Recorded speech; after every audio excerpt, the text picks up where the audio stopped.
After my father's funeral, my brother-in-law abruptly joined the conversation about inheritance.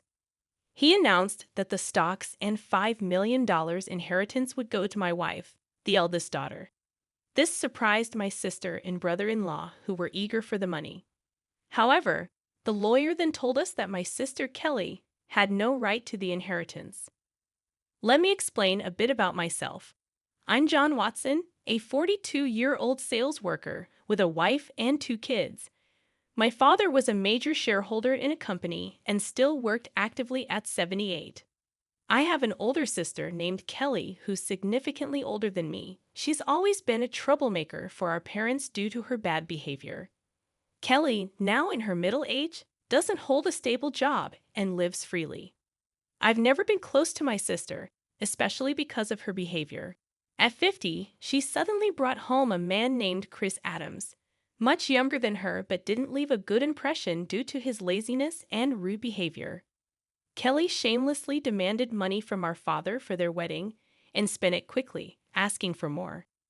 Sadly, not long after their marriage, our father collapsed while playing golf and passed away a few days later. This was devastating news for us. I was deeply saddened, along with our family and friends. After the funeral, while my mother and I were finally able to rest, a lawyer visited us to discuss the inheritance. It turned out that my father had left a will, and my mother and I were informed about it beforehand. However, my sister and her smiling brother-in-law, unaware of the situation, barged into the inheritance discussion and made a shocking claim. The stocks and $5 million inheritance would go to my wife, the eldest daughter. They asked us not to act arbitrarily. My mother and I were left speechless by this sudden announcement. "We did it, Kelly. Now I can be rich too instead of mourning our father," my brother-in-law exclaimed joyfully. The lawyer, clearly surprised, responded firmly, "Kelly, you don't have any inheritance rights." My sister and her husband were taken aback. "What are you talking about? That's impossible, right? Kelly is the eldest daughter of this family." They protested confidently. It seemed my brother-in-law was banking on this inheritance, thinking my sister would receive it. However, the lawyer, looking serious, quietly informed them, "Didn't you know? Kelly is not the biological child of the late Mrs. Watson." Suddenly, my sister's expression changed as she turned to look at our mother. "Mom?" she asked, her face filled with a mix of shock and confusion. Our mother had an indescribable expression on her face. I knew that my sister was a half-sibling, but it seemed she was unaware.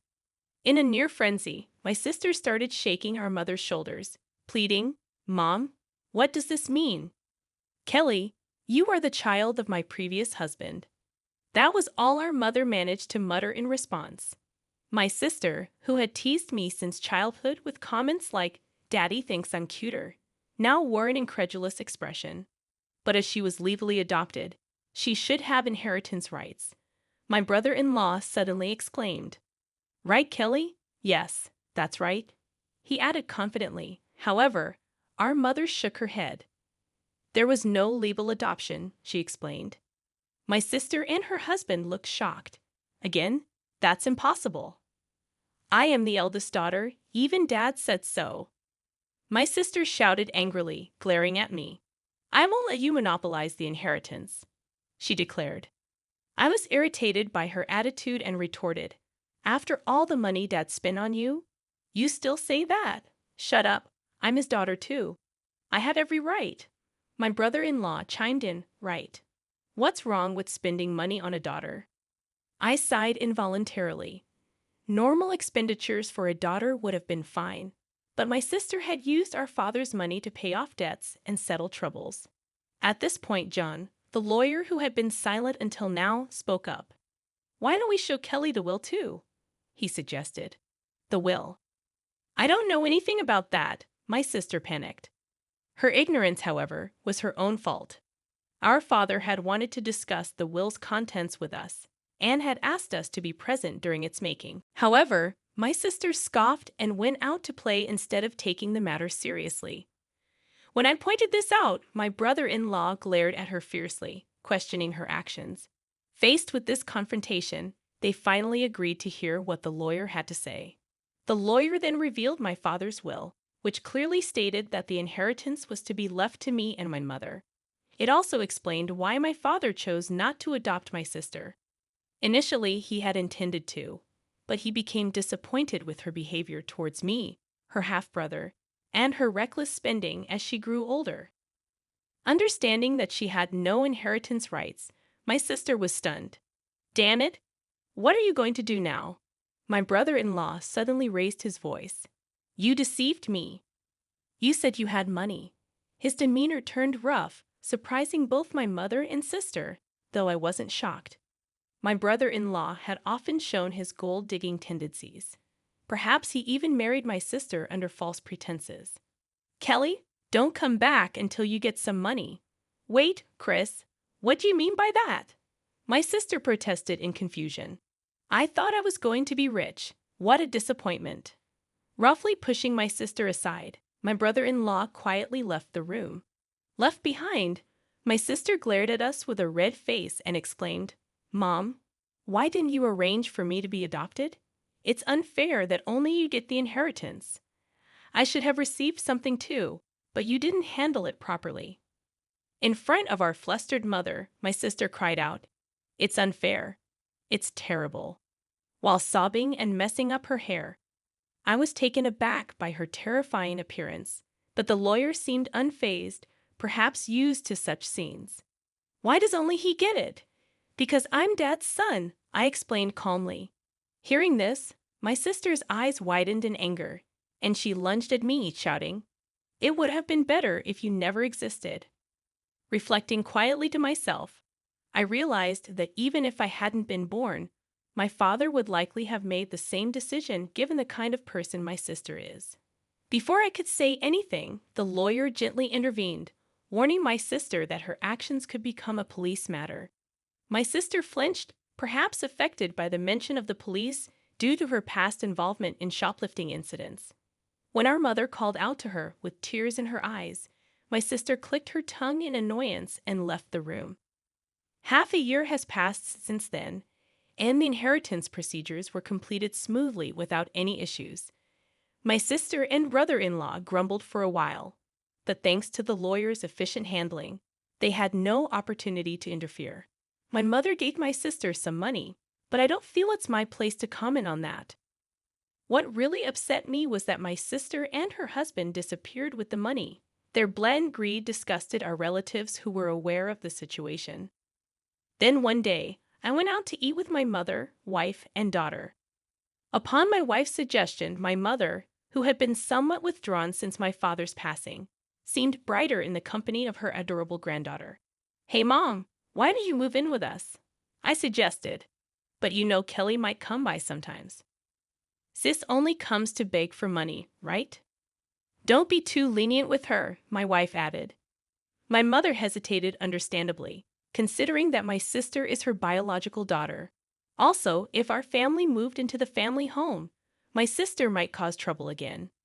Understanding her concerns, I simply asked her to consider it and drove towards the family home to drop her off. When we arrived at the supposedly empty house, we noticed lights were on. It wasn't the time for the housekeeper to be there, so we suspected my sister might have returned. With that thought, I parked the car in the garage. "We should stop by for a cup of coffee," I suggested as we got out of the car and started walking towards the entrance. Suddenly, a car drove dangerously towards us. Hearing my daughter's voice, I instinctively shielded my wife. Ouch! Fortunately, the car only grazed me, throwing me against a nearby flower bed. My body took the impact hard, but the car stopped after hitting the garage entrance. "Are you okay, dear?" My wife and daughter rushed over to help me up, while my mother stood trembling at the entrance, understandably shocked. Chaos ensued, and I was taken to the hospital by ambulance, where I had to stay for a day. Later, I learned that the driver was Chris Adams, my brother-in-law. He apparently told the police that he mistook the accelerator for the brake, but I doubted his story.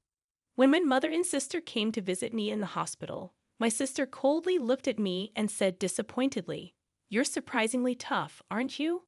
I thought to myself, just as I suspected. If I had been seriously injured in the accident, my mother would have inherited everything. My bad luck for you, my sister smirked. Mom said she would renounce her inheritance from me, so doing such a thing is just a waste of time. My sister seemed surprised to hear this and couldn't comprehend why someone would refuse an inheritance. I have a wife and kids, so she asked me to pass it on to them. That's what parents do, I explained. But I even made a will early on, following Dad's example. My sister's mouth fell open upon hearing this. So then, unfortunately, my share won't go to Mom anymore, I added firmly. My sister trembled and shook as she looked at me. Give me at least a little. There's $5 million, right? When I flatly refused, my sister's face twisted into a demonic expression, and she grabbed my collar. Give me half. I'm your sister. She screamed in an unusual voice, possibly driven mad by her desire for the inheritance. Don't you understand that your greediness disappointed Dad? I calmly responded. My sister's face turned red with rage, and she grabbed at my throat. Kelly, what are you doing? My mother returned and raised her voice. Nurses called by the nurse call system then escorted my sister out. My mother seemed to want to defend my sister. It was painful to watch my mother express her sadness, questioning where she went wrong in raising my sister, as my sister hurled insults at her. Soon after, my mother was found to have an illness. As she grew weaker, my wife and I started helping out with transportation and household chores at the family home. Apparently, this offended my sister. She probably ran into my wife when she came to ask for money or heard about it from my mother. One day, my sister called my phone and abruptly said, "From now on, we'll take care of Mom. You guys don't need to come." I was caught off guard and tried to reason with her, but my sister didn't listen and hung up, claiming it was already decided. I confirmed with my wife, and she had been told the same thing and was brushed away. Worried that my sister, who had never cared for a sick person or done household chores, could handle this responsibility, I hastily contacted my mother. Surprisingly, it turned out that my brother-in-law had some experience in caregiving, and my mother was still independent enough, so it seemed there wouldn't be a problem for now. I felt somewhat relieved. However, within a month, my mother was rushed to the hospital in an ambulance due to a mistake with her medication dosage. When our family hurried to the hospital, my mother looked alarmingly frail. The doctor was puzzled because she had never made such a mistake before. Leaving my wife to accompany her, I went to the family home, which was in disarray. The fridge was empty despite my mom's love for cooking, and apparently, the helper service had been unilaterally canceled. I felt ashamed for even slightly trusting my sister and was infuriated. A significant amount of money had been withdrawn from my mother's bank account, though the bank card and PIN were safe. Fortunately, the account containing the inheritance was safe in a safe deposit box, but almost all the money set aside for living expenses was gone. I gathered the necessary items for my mother's hospital stay along with her bank card and returned to explain the situation to her. My mother seemed unaware of the bank card situation, but when I asked about the medication mistake, she looked gloomy and said it was prepared by my brother-in-law. "Mom, it's better not to let my sister into that house anymore," I suggested. "John, I said I would take care of you, but the house is in terrible condition, and you've lost so much weight. Haven't you been fed properly?" My mother asked, looking downhearted. "Mom, you should live with us after all. I'll build a house where we can live together," I said, and as I spoke, my mother burst into tears. However, her health worsened. After my mother's passing, I returned to the family home to prepare for the funeral and discovered that all the valuables were missing. It seemed my sister and brother-in-law had taken them in their desperation for money. Standing in the empty house, I was stunned and filled with intense anger, vowing to make them pay for their actions. The day after my mother's funeral, my sister and I were supposed to meet with the lawyer, presumably to discuss the inheritance. My sister boldly declared that the inheritance from Mom belonged to her daughter. I couldn't help but burst into laughter at her statement, as she seemed to be misunderstanding something. When the lawyer revealed the will, my sister's face lost all color. No, why? She exclaimed. Kelly is not to inherit anything. That was Mom's last wish, the lawyer explained. My brother-in-law lashed out in disbelief, but the lawyer repeated the same statement. That's ridiculous. Kelly is that old woman's child. My brother-in-law shouted, sweeping things off the table in anger. You can't fool us. Hand over the inheritance now. Chris, you tried to harm my mom, didn't you? I accused my brother-in-law. Irritated, he denied any wrongdoing, dismissing the medication mistake. Why did you make a mistake with her medication then? I pressed. My brother-in-law scoffed. Who cares about that, John? It's crazy that I don't get any inheritance. What did you do? My sister is going insane again. I can't even pay for my apartment now. My sister cried out, revealing her reliance on the inheritance for her expenses. I was shocked by her callousness. Instead of rushing over after hearing of our mother's death, she was counting on the inheritance for her financial stability. Tell me it's not true. I get nothing, my sister confronted the lawyer. The lawyer carefully explained the compulsory portion of the inheritance and concluded that after deducting the amount my sister had withdrawn and the items she sold, it almost amounted to zero. My sister scratched her head in frustration.